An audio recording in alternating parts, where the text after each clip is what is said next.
So the transition, I keep saying transition to net zero. It's not net zero tomorrow. It's a transitional framework out to 2050, and that's what we've been working on. Forget about the fight about it. It's done. We've turned that corner. It's all about how do you now get there? What's the best way to get our emissions down? Welcome back. So far on Michelson Alexander's hydrogen mini-series, we've covered production, commercialisation, and the future of renewable gas in your home. I'm James Fitzpatrick, Senior Associate, and on this episode, we discuss hydrogen in a much broader context. The global search for renewable fuels is, of course, driven by a need to lower carbon emissions. That need means that every part of the energy sector must transition. Hydrogen is one piece of a very big puzzle. Our guest, Jim Snow, is an Executive Director of Oakley Greenwood, the firm that, among other things, models different renewable energy scenarios. Jim will discuss some of the key questions we've been discussing surrounding the future of H2, but most importantly, he'll help you to understand where hydrogen best fits in the broader energy mix. As always, a big thanks to our partner, the Australian Hydrogen Forum, for helping us to bring this series to life. If you're enjoying the show and want to join future discussions of H2, we suggest heading along to the Australian Energy Week in Sydney in June. For tickets, head to energyweek.com.au. For now, on with the show. Jim Snow. I'm Executive Director of Oakley Greenwood. I'm also an adjunct professor at the University of Queensland. And Oakley Greenwood, we started 13 years ago. It's a boutique expert firm in the energy sector, dealing with electricity, gas, and to some degree water as well, which becomes important with hydrogen. So yeah, there's a lot of work for government, for major utilities, major customers, and a big section of our work is for mining companies, and we also work a lot overseas. And we design markets, so we're currently, for example, designing the electricity market in Northern Territory. So it's a interesting little business, yeah. And could you tell us a little bit more about Oakley Greenwood's interest in hydrogen and the work that you've done in the sector? About 2 years ago, we identified hydrogen as something that would push into the industry, kind of gone out of the test tube and got into the beaker, as we call it, rather than it's not really mainstream yet. But we wanted to have a look at the economics of it. We've got a number of people who are engineers and regulatory economists in the business, so it's a very odd business like that. I'm a chemical engineer by profession. I'd grown up with hydrogen, Towns gas, ammonia, all that sort of stuff. So we had a fairly good technical understanding. What we wanted to have a look at was the economics, and we have published papers on the economics of hydrogen and other renewable gases as well. And we wanted to have a look at where it would fit in the transition to net zero. And oddly enough, what really happened a lot was we got asked to look at schemes to support hydrogen and renewable gases in particular, similar to the way the RET scheme operated, the NGAC scheme, all that sort of the schemes that started to support solar. So we've designed 4 of those in the last 12 months, and that's been also driving a lot of us having a look at the economics. Now we're seeing a lot of governments coming to us asking us to look at specific project proponents, what are the economics of their projects, what sort of level of support they would need over time. And also we've been involved in schemes where they are actually allocating funds. So we've looked at the projects themselves. So we recently finished a big one in Victoria, for example, where there was a major allocation of funds. And we do a lot of work also for the federal government. Their work's another level. It's more about where's the gas industry going, where's renewable gases going, where's the electricity industry going.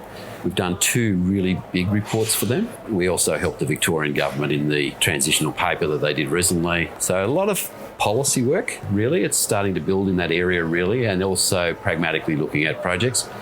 Now, the other side, decarbonisation of miners. We have modelled everything that they could do to decarbonise. So it's electrification, use of hydrogen, use of biomethane, use of synthetic methane, use of synthetic diesel products. It's a huge issue in the mining sector because of ESG, social licence. They've been incredibly interesting projects, really, really big projects. And we're currently working with a miner, for example, to get to 85% renewables in their mine. That mine's energy system went from 50 million to 500 million. To fully decarbonise, it'll be about $1 billion for a $1 billion mine. The other thing that we're working with now slowly is a lot of the major funders who are looking and trying to understand the opportunity that's in that market. Because we're swapping out operating cost for capital cost. So the operating cost is going away And the capital cost is taking, so you're buying all of your energy basically in a wind farm or a solar farm and a battery, and not much OPEX later on. And so you have to have that funded. And the really big funders are going to be the superannuation funds, the QICs of the world, all that sort of stuff. So they're really interested in it as well. And I think that's just happened in probably the last 4 or 5 months.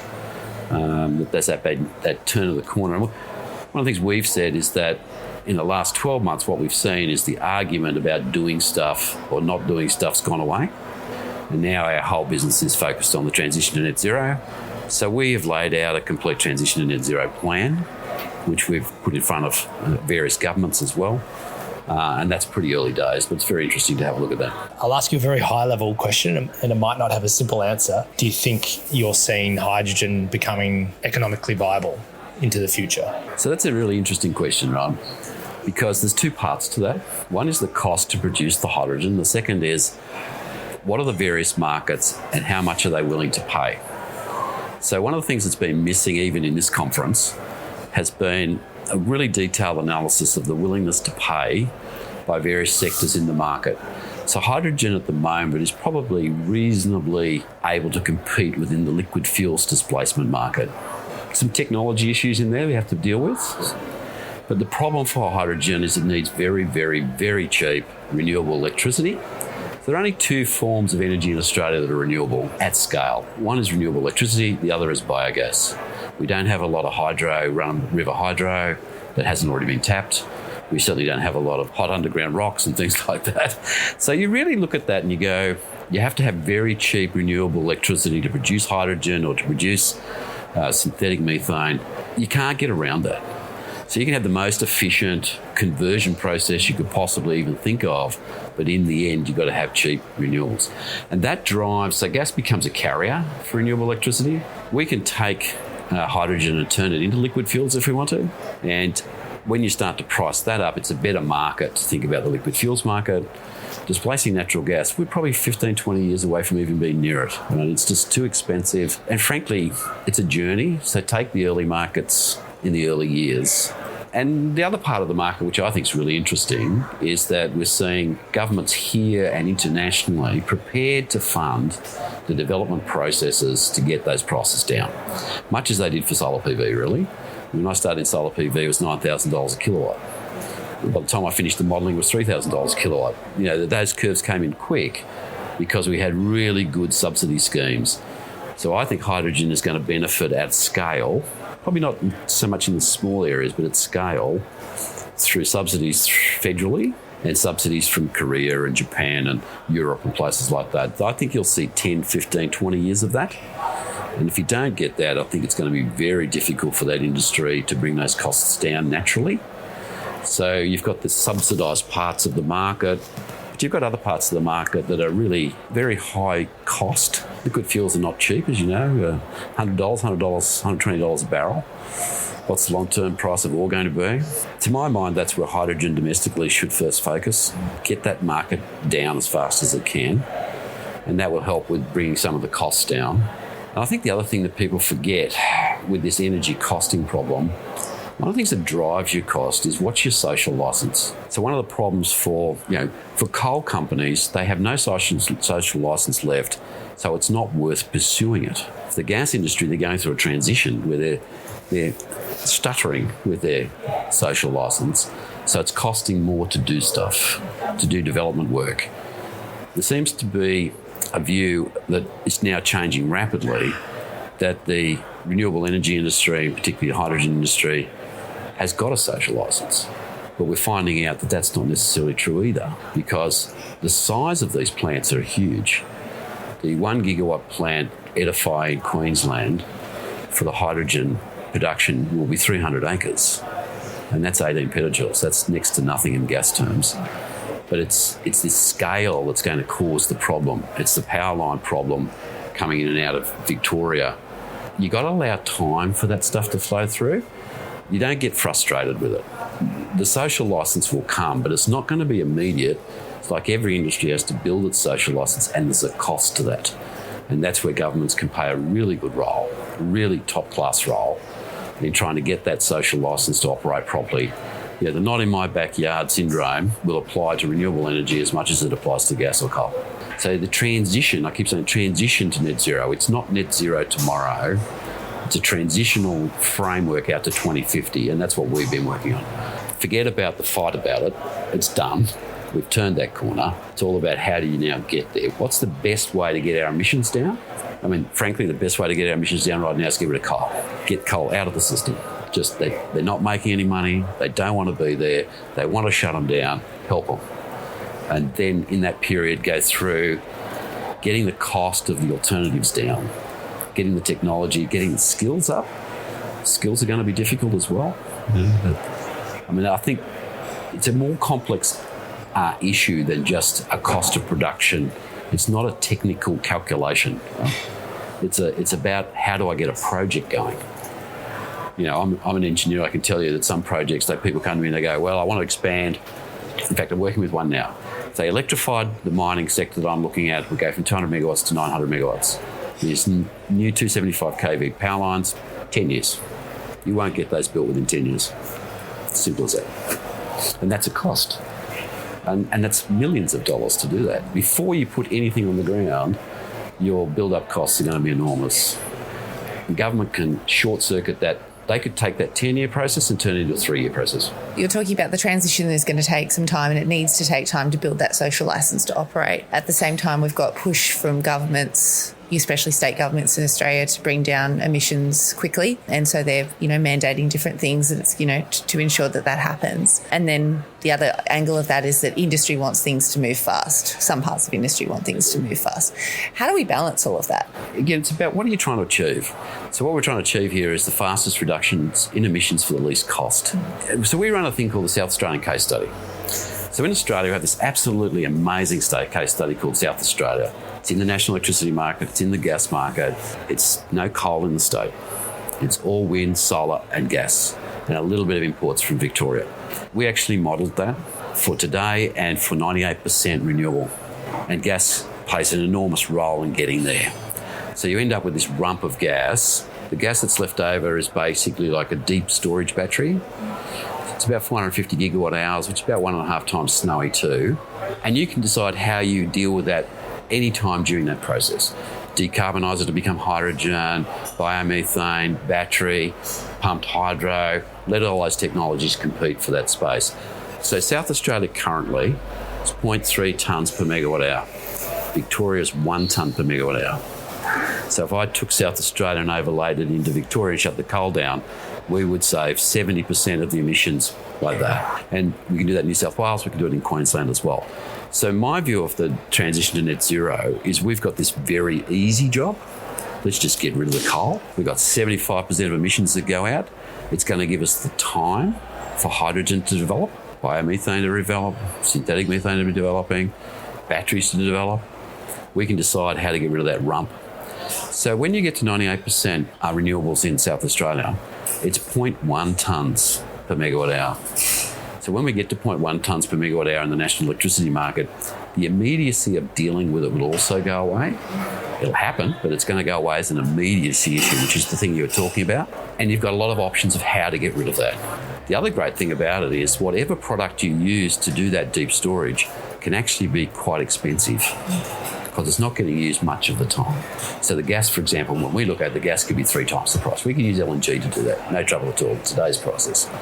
So there is a transition to net zero, and that's what I keep saying to people like, you stop thinking about we're developing a hydrogen industry and think about getting to net zero. If you're going to get to net zero, get the coal out first while you're developing your hydrogen and your renewable gases industries, because you'll give it the time it's needed. The governments are better able to subsidise in that period, and all of the people buying from the network will be at 0.3 instead of 1.0. So they've already decarbonised without having to do anything on their plant. It worries me that we get hung up on, I want to develop this industry or that industry, and I understand why, because you have to have proponents for those industries. But if you take a step back, really what you want to be doing is getting rid of the coal as fast as you can. One of the keys to building a new industry is knowledge sharing and upskilling. Could you talk a little bit about the workshops that you ran for industry stakeholders this week? It's an ultimate luxury to run a full-day workshop, firstly on gas, renewable gases and the transition to net zero, and then run a full one on hydrogen, right? So we were able to actually take people through a proper learning environment where they work together. So we run those workshops highly collaboratively. They're not quite expecting it when they arrive. In the gas one, we spent the first half day talking about net zero, taking people through regulatory change, technical change, all that sort of stuff, to get people to understand the task. Then we took them through renewable gases, including hydrogen, as I said. And then at the end of the day, we take them through, in the gas one, we take them through supply, demand and pricing, because that's what they're there for. In the hydrogen one, what we do in the end of the day is we take them through the size of the task. And that's pretty riveting for most people. They don't understand the size of the task. And I'll give you an example. In the national electricity market, where you have 150 terawatt hours that is left, it's not decarbonised. Currently, we're building 5 terawatt hours a year. 30 years, we'll get rid of it. 2052, 2055, gone. That's without the firming. We'd have to still have firming. If you want to add gas to it, you're going to add another 40 years to it at those build rates. So now you're out to 2090 to get gas and electricity gone. And again, you're going to have firming. If you want to add these EVs to it, you're 2150. So one of the things we have to look at is in that transitional phase is get rid of the coal first to get rid of the and allow those other things to take time. We get people thinking not just about their specific issue, but what's the task in front of the country? What's that pathway look like? And what they realise is there's a great story in there because it gives their technology time. That immediacy is half the problem. I've got to have this done now. No, you don't. You've got to get rid of coal now. You don't have to do this right now. You have time to do it and to build up those technologies over time. If you wanted to get, I don't know whether you saw the ANU study that was published last week, but if you wanted to get rid of LNG exports, coal exports, aluminium exports to be fully green, that's 7,000 terawatt hours. That's 1,400 years to build that. You're starting to get the numbers. I like the numbers. Right? As I said, if you want to decarbonise Victoria's gas, you're adding the entire electricity load of Queensland to Victoria. I mean, we've got to get our head around the size of what we're trying to achieve. Take the best pathway of least resistance to it. But it doesn't mean you're foregoing one form of energy over another. Hydrogen plays a role. It just gets time to develop. You don't have to have this, we need it tomorrow thing, because we'll reduce the electricity sector's emissions by 75% anyway. So I think it's what we get in those workshops is we get a chance to get people in the framework of understanding the whole picture, which they can't do from their workplace. And they don't have the luxury we do where I can spend a week putting all this together as a consultant. I'm pulling on maybe 15 different projects I've done in the last 2 years. I've got best, top-class modelers. This is what we do for a living. Even last night, one of the ladies came back to us after the first day of the conference and said, so glad we did the masterclass. I said, I'm really starting to see more stuff here. I like to do them the day before the conference because it builds for people on what they learn from the conference. It also, there is a need for lobby for proponents of various sectors like hydrogen. They're definitely needed. It won't happen without them. But they've got to fit it within the big framework. And it worries me that people don't understand that big framework. So that's part of really what we do. Try and hand people the whole framework, the whole transitional pathway. What is it going to look like? One of the other elements of that bigger framework, I understand, or the bigger picture, is the legal and regulatory side of the growing industry. Do you have a line of sight from your work at Oakley Greenwood as to where that is up to? It's a really interesting issue because one of the things when you're replacing energy markets with another energy market is it's not just a technical issue. There's customer end use as well, but there's also a whole regulatory, trading, legal framework that we have for electricity and gas already. And it's not only that, it's gone through case law as well. I do a lot of expert witness work in court, and so I understand the framework. I understand how important that stuff is. And I think to myself, you're going to have to change all this stuff. And hydrogen's a great example, right? So hydrogen doesn't fit within the gas code. So they're just changing the gas code to get it to be 10% hydrogen. 100% hydrogen is a dangerous good. It fits within the oil and gas code. Right now, you would not get approval to run a hydrogen pipeline past this hotel. So if you think you're going to turn the entire network in Victoria and New South Wales into hydrogen, you need to have a change of regulation. Is it now acceptable for us to run a dangerous good through a city? And under what conditions do you do that? So there's a lot of regulatory issues that are not just about the market structure. That's a technical one. But on the market side, you're going to have to redevelop an entire market structure as well. So I was approached by a lawyer here, and they're struggling with offtake arrangements for hydrogen. So they want to, talk to us, maybe engage us to help them with that offtake arrangements. We're doing that quite all the time for the mining industry who do offtakes. So I think the other thing that's interesting is that if you can put methane into methane pipelines, you don't have a regulatory issue. You put hydrogen into methane pipelines, you have a really big regulatory issue. So you've got to think that stuff out. One of the things I've said is I think the biggest market for hydrogen is to actually turn it into methane, or to turn it into methanol, or turn it into ammonia. It's the other transport products. Hydrogen itself can be the baseline product, baseline building block to build all these other things that go into markets that are already regulated. We export ammonia, we put it in ships, we send it overseas. I've worked at ammonia plants. I think that's the thing to recognise, is that sometimes the economic gravity will take over and people will see it much easier to do that than to try and recreate entire market structures around new markets. At the international level, it will definitely be different, but in a domestic level, it's what's the path of least resistance to make it affordable. You can't push people into energy poverty through idealism. You've got to be pragmatic about the transfer, and you'll lose your social licence if you do. And unfortunately, if you do push people into poverty, when you lose that social licence, it's almost irreversible, right? So one of the things I say to the industry is do not presume, because you think you're on the right side of the ledger here, that you have an automatic social licence, because you don't. And you're going to have to earn it just like every other industry. And it's probably more critical too than you realise, because if you stuff up once, you're in trouble. I mean, we do not want to see a hydrogen fire. Right? Look what happened to lithium, how long it took them to get back when they had a lithium fire. We've had a battery burned down in Victoria. Nobody's even blinked an eyelid now, because they've done a good job of managing that, because they're developing their social licence. They've had good leadership to do that. Yeah, you have to take the public with you. As I've said, if we had big res zones, let's say we've got big res zones, renewable energy zones, if you're going to produce hydrogen and methanate it, put it in a pipeline, or turn it into methanol, do it there. Stop running power lines across the country, because you're never going to be allowed to build those. I don't know whether you've ever seen a 500 kV power line, but it's a pretty awesome beast. Right? I've built them, so I know what they look like. I built pipelines, you wouldn't even know they're there. So there's these sorts of things about how do you get the social licence to do the transition to net zero. But it is not going to be all about the technology or the cost of hydrogen or the marginal cost or even the regulatory structures. All that will disappear if the community says, sorry, you're not running a power line through my pristine area like they've just done in Victoria.